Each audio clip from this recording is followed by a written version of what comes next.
She said it like it was nothing. Could you help me with the curtains?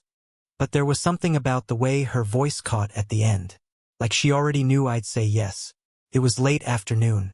The kind of light that makes everything look softer. Slower. I was just back from work, sweat still drying on my neck, when I saw her standing on her porch, barefoot, one hand shading her eyes. Mrs. Calder. Everyone called her the widow next door, though never to her face. She didn't look like the stories people told. Not broken, not mourning. More like someone who had learned how to carry silence without letting it crush her. I crossed the yard, pretending not to notice the way her thin white curtain moved in the breeze behind her. The same one she said wouldn't stay on its hook. She smiled when she saw me, small and a little uneven. "Sorry to bother you," she said. "It's just the rod slipped again. I can't reach it." She could have called anyone, but she called me. Inside, her living room smelled faintly of rain on wood and something warm, maybe vanilla or coffee. The air was still. I could hear the tick of a clock from the kitchen. She stood close as I reached up to fix the curtain, her voice somewhere just behind my shoulder. "You're taller than I thought." I laughed, because I didn't know what else to do. "You've lived next door 2 years. You're just noticing." She didn't answer. Instead, I felt her move closer. Not touching, just near enough that her presence changed the air. Her arm brushed my sleeve when she reached for the spare hook. It wasn't an accident, but it wasn't bold either. I caught a glimpse of her in the window's reflection. Dark hair pulled back loosely, a few strands falling around her face, eyes not looking at me but somewhere past, like she was remembering something. The curtain slipped from my hand. She reached for it at the same time. Our fingers met, paused. The smallest contact, but everything in me stopped. She didn't pull away. "Cold hands," she said softly. I could have said something, joked, apologized, but the words stayed stuck. She took the fabric from my fingers, smoothing it slowly, carefully, like it was something fragile. "Thank you for helping," she said finally. Though we hadn't really done anything yet, I nodded, trying not to stare. Her shoulder brushed mine again as she stepped back, and I smelled her perfume. Faint, expensive, something floral with a hint of spice. The curtain still wasn't fixed. I reached up again, but my hand trembled a little. Her voice came low behind me. "You don't have to rush." When I turned, she was watching me. Not shy, not bold either. Just present. There was a softness around her eyes, the kind people get when they've lost too much but still keep looking. I wanted to ask her something. Anything. About her husband. About why she never opens her windows. About whether she feels as lonely as she looks at night when her lights stay on too long. But I didn't. She stepped closer, her hand resting lightly against the curtain's edge. Our fingers brushed again. This time, neither of us moved. The air thickened, warm and quiet. The only sound was the faint hum of the refrigerator in the next room. Then, a sharp knock on the front door. She flinched. I turned toward the sound, but she didn't move. Her hand was still half raised, her eyes fixed on me. "Don't," she whispered. "Just stay." And for a moment, I did. The knock faded, followed by the sound of retreating footsteps on gravel. She exhaled, quiet but unsteady, then smiled like nothing had happened. "You'd think people would give up after a few years," she murmured, straightening the curtain finally. I didn't ask who it was. Her tone said don't. We stood there, pretending to focus on the window. Outside, the sky had turned amber, the kind of light that makes dust look like gold. She traced the edge of the curtain with her fingertip, slow, absent. "Was it your husband who hung these?" I asked just to fill the space. She looked at me and something flickered. Not sadness exactly, but the memory of it. "He hated curtains, said they made the house feel smaller." She smiled again, softer this time. "I put them up after he passed. Maybe I just wanted to keep the world out." Her voice wasn't asking for sympathy. It was matter of fact, the way people talk when they've said the same words too many times. I nodded, not sure what to say. "I didn't know him." She turned back to the window. "That's probably for the best." There was a silence between us. Not awkward, just too full. She moved to the kitchen, barefoot, her steps light against the wood floor. I followed without meaning to. On the counter sat 2 mugs, one half full of coffee gone cold. "Want some?" she asked. "I can make fresh." "Sure." She reached up for the jar on the top shelf, stretching, her blouse pulling slightly. My eyes betrayed me before I could stop them. When she turned back, I looked away too fast, pretending to notice the old clock on the wall. She noticed anyway. Her smirk was small, tired. But there. "You blush easy," she said. "I don't." "You do." She poured the water, not looking at me. "It's sweet." That word stayed in the air too long. When she handed me the cup, her fingers brushed mine. Again that same pause, like she was testing how much space she could take before I'd pull away. I didn't. "I used to have a son your age," she said suddenly. The words landed heavy. "Oh, used to," she repeated. "He stopped calling a while ago. I guess he thinks I don't need him anymore." Her eyes stayed on the steam rising from her cup. I wanted to say something, that he probably still cared, that she wasn't as alone as she thought, but my throat closed up. She looked up then, meeting my eyes in that long, searching way again. "You remind me of him sometimes," she said. At first, anyway. I couldn't tell if she meant it as comfort or warning. "I don't want to remind you of anyone," I said, quietly. That made her laugh. The first real laugh I'd heard from her. It was low, unguarded. She set her cup down, stepped closer until I could feel her breath warm against my jaw. "Good," she whispered. "Because you don't." My heart thudded once, hard. She lifted a hand as if to touch my face, then stopped halfway, fingers trembling slightly, like she'd remembered something too late. "I should check the back door," she said, stepping away. But as she moved past me, her shoulder brushed mine again. Not by mistake this time. Neither of us said a word. And still, even after she disappeared into the hall, I could feel the ghost of her warmth on my skin. The next afternoon, I found myself back at her porch without even thinking why. She'd left her car window open in the rain, she said. Another small excuse. The storm had passed, but the air still held that after-rain heaviness, the kind that sticks to your skin.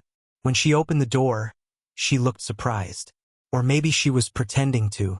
"You didn't have to come," she said, but stepped aside anyway. Her hair was damp, a few loose strands clinging to her neck. She was wearing an old sweater, soft and stretched at the sleeves. Inside, the house felt different. Not the quiet kind of before, more charged. I could hear faint music from a radio in the kitchen, a man singing something about second chances. She handed me a towel for the car. "You're always rescuing me," she said with a smile that didn't quite hide the weariness underneath. I shrugged. "I don't mind." She watched me a moment too long before saying, "That's what worries me." I didn't understand what she meant, not right away, but something about her tone made my pulse pick up. She turned toward the window, wiping a streak of condensation from the glass. The sweater slid off one shoulder. I saw the faintest line of a scar, thin, pale, near her collarbone. My eyes lingered before I could stop them. "Don't," she said softly, not turning around. "Don't what? Look at me like that." I wanted to tell her I wasn't, but that would have been a lie. She turned then, face calm but eyes restless. "You're young. You think that means something's missing in me that you can fix." I stepped closer. "That's not what I—" A loud chime cut through the air, her phone buzzing on the table. She froze. The name on the screen, Mark, neighbor. Her hand hovered over it. Then she silenced the call. "He's the one who keeps checking in," she said, her voice tight. "Thinks he's doing me a favor." "Do people talk?" I asked. She met my gaze. "They always do." The air between us thinned. She took a step closer, close enough that her breath brushed my throat. "I don't want to give them a reason," she whispered, but neither of us moved away. Her hand lifted, stopping inches from my chest. My heart was beating hard enough that she could see it. Her fingers brushed the edge of my shirt, just barely, like testing how far she could go before regret set in. I leaned in without thinking. She didn't back away. The smell of rain still clung to her skin, sharp and clean. Then the radio cracked with static. A sudden, ugly noise that startled us both. We stepped apart too fast. The silence after was worse than the sound. She laughed under her breath, shaky. See? The universe has opinions. Maybe, I said, voice lower than I meant. We stood there, neither sitting, neither leaving. Her hand was still trembling when she reached to switch the radio off. Mine wasn't steady either when I caught her wrist to stop her. She didn't look up, but I felt the shift, that small surrender that happens before you say something you shouldn't. Her pulse beat under my thumb. Once, twice. She finally looked up at me. You should go, she said. I didn't, and for a moment, longer than we meant, neither of us breathed. The next time I saw her, she didn't call. I just heard music through her open window, low, slow, the kind that fills empty rooms with ghosts. I told myself I was just walking by, but when I saw her silhouette through the thin curtain, one hand pressed against the glass, head bowed. My feet carried me up the porch steps before I could stop them. She opened the door halfway. Her eyes were rimmed with the faintest red, but she smiled like she wasn't caught. I didn't mean to intrude, I said. You never do. Her voice was calm, but the way her fingers gripped the doorframe said otherwise. Inside, the house felt warmer, dimmer. A single lamp in the corner painted everything in amber. She wore a loose shirt that hung off one shoulder, and her bare feet made no sound on the floor. There was a glass of wine half-finished on the table. She sat, motioned for me to do the same. It's been one of those nights, she said, swirling what was left in her glass. When everything feels too quiet. I watched the wine catch the light, and before I could think better of it, I said, You don't deserve quiet. Not the kind that hurts. That made her look up. Slowly. Her eyes softened, then darkened. Like she was searching for something in me she hadn't decided she wanted to find. Careful, she whispered. You start saying things like that, and I might believe you. She stood, moved toward the window, touching the edge of the curtain. I used to hate the dark, she said. Now I think I hide in it. The words hung there. I rose, stepped closer, until I could see the fine tremor in her shoulders. You don't have to, I said. She turned. We were too close now, close enough that I could see the way her breath caught when I said it. Her hand lifted, hesitant, to my chest. The touch was light, testing. You shouldn't be here, she said. Then tell me to go. She didn't. Instead, she looked at me, really looked, and something in her face cracked open. The distance she'd held so tightly between us disappeared. I don't know what I'm doing, she said, barely above a whisper. Neither do I. The silence between us stretched, thick with everything we hadn't said. I brushed a strand of hair from her face, slow, deliberate, and my fingers lingered just long enough to feel her exhale. Everyone would talk, she said. Let them. She laughed once, sharp and nervous. You think it's that simple? No, I said. That's why I can't stop. Her hands slid from my chest to the side of my neck, fingers trembling against my skin. My pulse jumped beneath them. She felt it. I saw her eyes flicker down. I told myself I wouldn't do this, she murmured. What's this? Her lips parted, breath warm against my jaw. Wanting you here. I leaned in, close enough to feel the ghost of her breath against my mouth, close enough that everything else vanished. Then a knock, loud, sudden. She froze. The wineglass toppled from the table, shattering. We both stared at the door. The knock came again. Who? I started, but she cut me off, voice low and unsteady. Don't move. And for one suspended heartbeat, we didn't, trapped in that small, fragile space between almost and too late. The knock didn't stop. Came again, harder this time. She moved first, steadying herself against the table. I could see her pulse beating at her throat. Stay here, she whispered and went to the door. From the hall, I caught only the sound of the lock turning, a low murmur, then another voice. Male, rough, uncertain. Laura? You okay? Mark, the neighbor. I stayed still, but every instinct told me to move, to leave, to hide. The fragments of their voices floated through the room. His concern, her quick deflections, the brittle edge in both.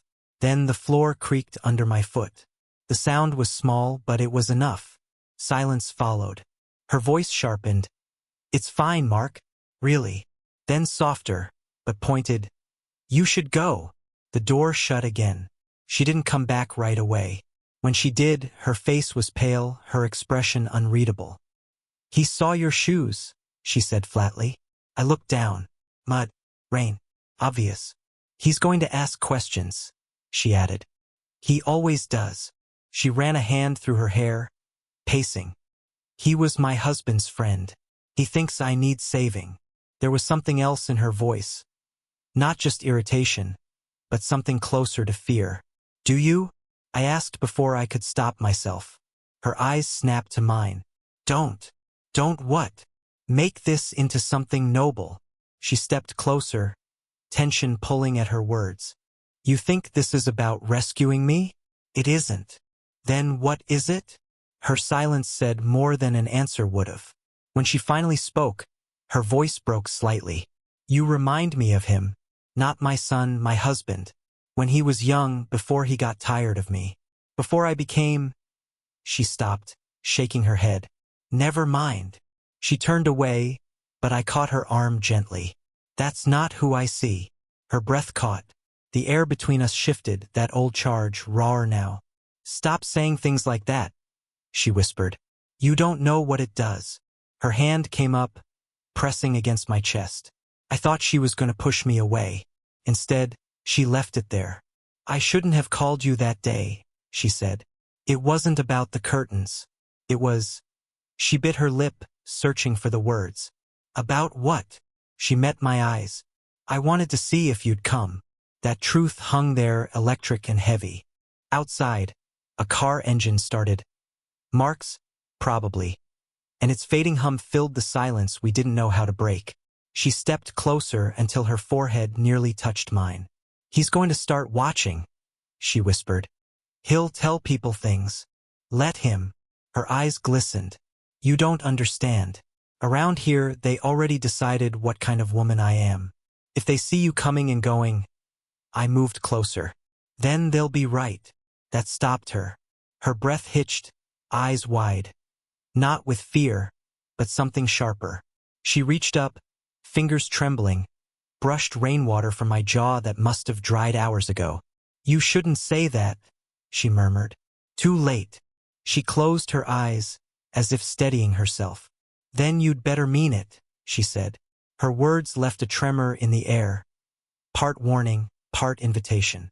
And this time, when she stepped back, it wasn't to leave. It was to close the distance the last inch between us couldn't hold forever. The house was quiet again, too quiet, the kind that presses on your skin, the kind that knows something is about to happen. She hadn't moved since the last thing she said. Neither had I. Only the clock on the wall dared to keep going, steady and loud. Her face was inches from mine. The lamplight carved soft edges into her features. Tired, beautiful, uncertain. "You'd better mean it," she had said. And now she was waiting to see if I did. Could have stepped back. Should have. But I didn't. "I do," I said finally.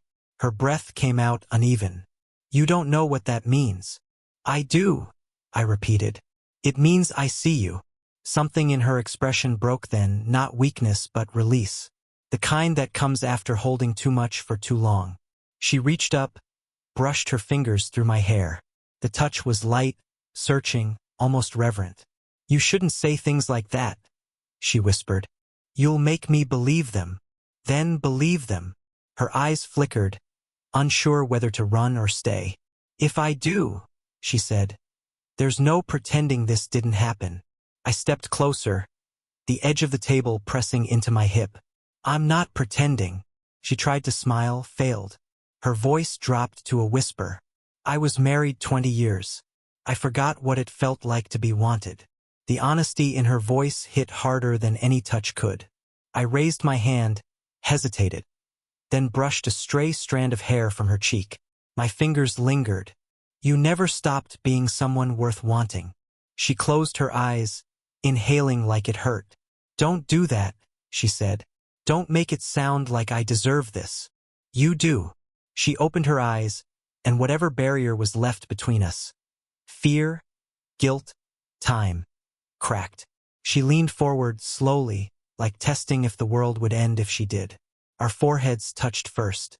That single contact felt louder than the storm outside. I could feel her shaking, not from cold, but from everything neither of us could undo. "I'm scared," she admitted. "So am I." Her laugh was a whisper against my skin. "Good. Then at least it's fair." Her hand slid up my arm, fingers tracing the line of my shoulder. Mine found her waist, the fabric of her shirt thin and warm under my palm. Every inch of distance disappeared. For a second, the world held its breath. And then she stopped. Her hand rested on my chest again. Steady this time. "If we start this," she said, "I don't get to pretend I'm still the woman everyone thinks I am." I covered her hand with mine. "Maybe that's the point." She looked up, searching my face for something. Maybe permission, maybe forgiveness. Whatever she found made her eyes soften. Her voice came small, certain. "Then you'd better not leave me standing in the dark." "I won't," I said. She nodded once, slow, final, and for the first time she didn't pull away. The decision wasn't loud or sudden. It was quiet, inevitable. Two people breathing the same air, finally running out of reasons not to. And in that still, fragile moment before anything else could happen, they understood. This was never about the curtains. It was about everything they'd kept hidden until now. Morning came slow, gray light filtering through the same curtain that had started all this. The air was still, the kind of quiet that only happens after something real has finally been said or almost said. She stood by the window, barefoot, coffee in hand, her hair falling loose around her face. The faint steam rose between us, twisting like smoke. I was sitting on the edge of her couch, elbows on my knees, still half unsure if I should be there. But she didn't ask me to leave. She hadn't said much at all since last night, and somehow that silence felt right. Finally, she spoke. "You didn't sleep." I smiled faintly. "Neither did you." She nodded, eyes still on the glass. "I kept thinking about how this looks. You and me. The town, the whispers." "I know." She turned then, her expression soft but steady. "I don't want to live by what people think anymore." Her words surprised me, not because they were bold, but because they sounded like freedom. I stood, crossed the small space between us. "You don't have to explain anything," I said. Her hand found mine, tentative, fingers brushing before lacing together. Her skin was warm, her pulse steady. "I spent years keeping my hands to myself," she said quietly. "You forget what it's like to reach for someone and not be afraid they'll pull away." I squeezed her hand, just enough. "I'm not going anywhere." She smiled, that kind of smile that comes after too many false ones. "You will someday, and that's okay. But for now." She tugged me gently closer until my forehead rested against hers. The moment stretched, slow and unhurried. There wasn't the wild rush anymore, just warmth, just peace. The curtain moved with the soft breeze, brushing against her shoulder. The smell of coffee and rain mixed in the air. She looked up at me. "Do you regret it?" "No," I said. "Do you?" Her eyes softened. "Not even a little." For a long moment we just stood there. No words, no pretense. The house that once felt too quiet now hummed with something living. When she leaned in, it wasn't rushed or desperate, just simple. Her lips touched my cheek, then lingered near my ear. "Thank you for staying," she whispered. "I didn't fix your curtains," I said, smiling against her hair. She laughed low, genuine. "No, but you did something better." We sat on the couch afterward, side by side. Her head rested against my shoulder, my hand tracing lazy circles against her palm. Outside, the neighborhood carried on. Cars passing, a dog barking in the distance. The world unchanged, except for us. She broke the silence first. "You know, I almost didn't ask you that day." "I'm glad you did." "Me too," she said, her voice softer now. I think I just needed someone to see me again. You don't have to hide anymore, I said. She looked up, eyes catching the morning light. Maybe I never did. And with that, she leaned back against me.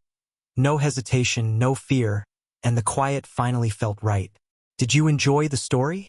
What kind of stories would you like to hear next?